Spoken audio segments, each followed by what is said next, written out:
it's Jessie V, and today I have cats on my shirt. Fun fact about me, I think cats are absolutely adorable, but I'm terrified of them. If you're like an OG subscriber of this channel, you probably remember that story time I did by the time I was attacked by a cat.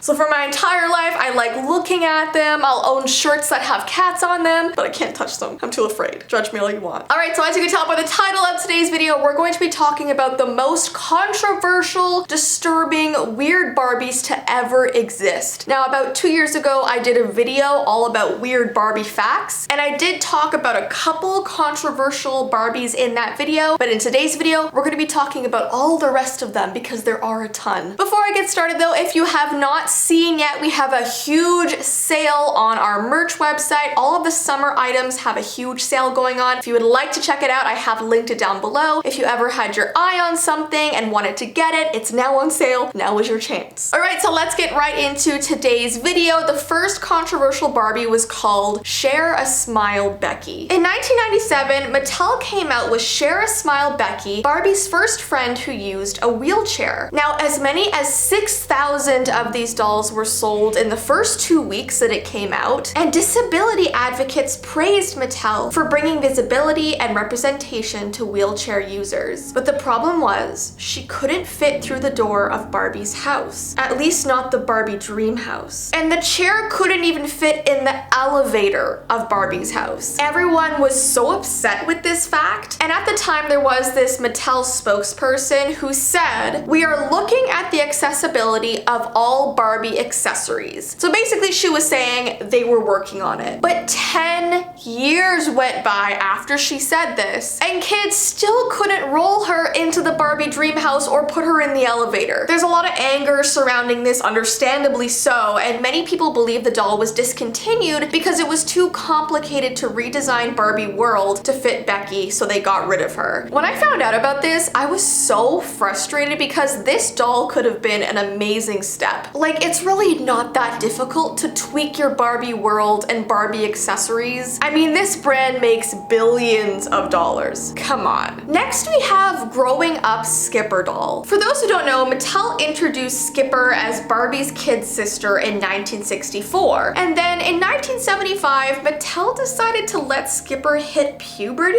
So they wanted her chest to grow and they wanted her to be an inch taller. So apparently if you rotated Skipper's arm, her rubber chest would inflate and she would suddenly get taller as well. And then if kids wanted her to revert back to a child, all they had to do was turn her arm back around in the other direction. It was a very strange toy. Their tagline was the doll who grows from a cute girl to a tall and curvy teenager, which I just find so weird, especially because it's really young kids who are going to be receiving this toy and playing with this toy. Like, why do they need to worry about that just yet? Like puberty and stuff? Like, just enjoy your childhood. Mattel received numerous letters from women's groups and parents complaining about the doll. And this is a quote. They said it was a grotesque caricature of the female body that invites ridicule. So the doll was taken off the shelves. I don't think this doll was like the end of the world like a lot of people were making it seem, but it was a little bit strange to give to really little children. Like, why would you make that? And don't get me wrong, it's very important to talk about puberty and those kinds of topics, but the way they designed the doll to like pop open her chest when her arm went up, it was just strange. Next we have Pregnant Barbie. Midge was introduced in 1963, a freckle-faced redhead and the first of a slew of friends and family members for Barbie. In this whole Barbie world, Midge married a boy Barbie doll named Alan in 1991, and they had this son together whose name was Ryan. I'm trying to get this all right. The pregnant Midge, who wears a tiny white wedding ring, has a detachable magnetic stomach and allows easy delivery of the baby. People were immediately so upset by the release of the doll, mainly saying that it promoted teen pregnancy. Now, this was really interesting for me to read and find out about because I actually had this doll as a kid, and I can't say it ever made me think like, I'm gonna go get pregnant now. It was actually just fun pretending to play house like most kids like to do. It never like badly influenced me, but maybe that's just me. Mattel said it was a great way for little girls to play act the arrival of a new sibling, but moms said it was creepy. I mean, I could definitely see both sides, but I don't think this doll was like the end of the world either. But like, comment down below what you think. Then we have Teen Talk Barbie. About 350,000 of these dolls were produced in July of 1992, each equipped with 4 recordings out of a possible 270. Now here's what these Barbies would say. Here's a couple quotes. We have, "Will we ever have enough clothes? Want to go shopping? Okay, meet me at the mall." And the one that was the most controversial of all of the sayings was, "Math class is tough." Many women advocacy groups condemn the dolls for reinforcing negative and sexist stereotypes of women, and a lot of these phrases were portraying women as being dumb. So Mattel recalled these dolls because obviously, I mean, parents wanted their kids to be encouraged to learn math, take their education seriously. They didn't want their kids to stop doing math because Barbie didn't like it, if that makes sense. I did talk about these dolls briefly in my other Barbie video, and I also talked about a doll called Slumber Party Barbie, but I will briefly bring it up again in case you have not seen that previous video. This 1965 doll came with pink pajamas, a pink robe, and pink furry slippers for sleepover fun. However, she came with this book that was literally titled How to Lose Weight. And the doll also came with this pink scale that was permanently locked at 110 pounds, which is extremely underweight for Barbie considering she's supposed to be 5'9". And I think out of all the controversial Barbies, this is the one that disturbs me the most because your target audience is very, very little kids. Why do they need to worry about weight or scales or anything like that? Then we have Girl Scout Barbie. Girl Scouts got into some hot water when they made a multi-million-dollar partnership with Mattel. People thought that Barbie just wasn't a good role model for kids, and it was strange to have an overly sexualized doll representing them. People were saying that Barbie idealizes an impossible body type and undermines the Girl Scouts' vital mission to build girls of courage, confidence, and character. Yeah, I kind of do get why it's weird that Barbie would like represent the Girl Scouts. Why would they want to partner with Mattel for that? Very strange. But once again, is it the end of the world? I don't think so. And then lastly, this was not a controversial Barbie, but it was actually voted the weirdest Barbie ever made, and that was Unicorn Barbie. Unicorn Barbie came out in 2018, and while there is nothing morally wrong about her, there was controversy because people were saying that she was probably the weirdest Barbie doll ever made, just with a random horn on top of her head. And while it is strange, you guys know that I love anything strange and unusual, so I do kind of love this Barbie. But oh my goodness, guys, she is selling for like $1,000 on eBay now. So comment down below if you own this doll because wow, people really want her now. Speaking of owning Barbie dolls, I actually bought 2 of the controversial Barbie dolls that I talked about in this video that are going to be unboxing over on my vlog channel when I receive them. I'm not going to reveal which 2 I bought, but they were a little bit expensive. But I think it's going to be interesting actually having them and unboxing them and seeing what all the controversy is really about. So yeah, stay tuned for that, but I hope you guys enjoyed this video. Give this video a thumbs up if you want me to do more controversial toy videos. And don't forget, if you would like to check out the awesome website sale, I have linked it down below. But I hope you guys have an awesome rest of your day, and I will see you in my next video.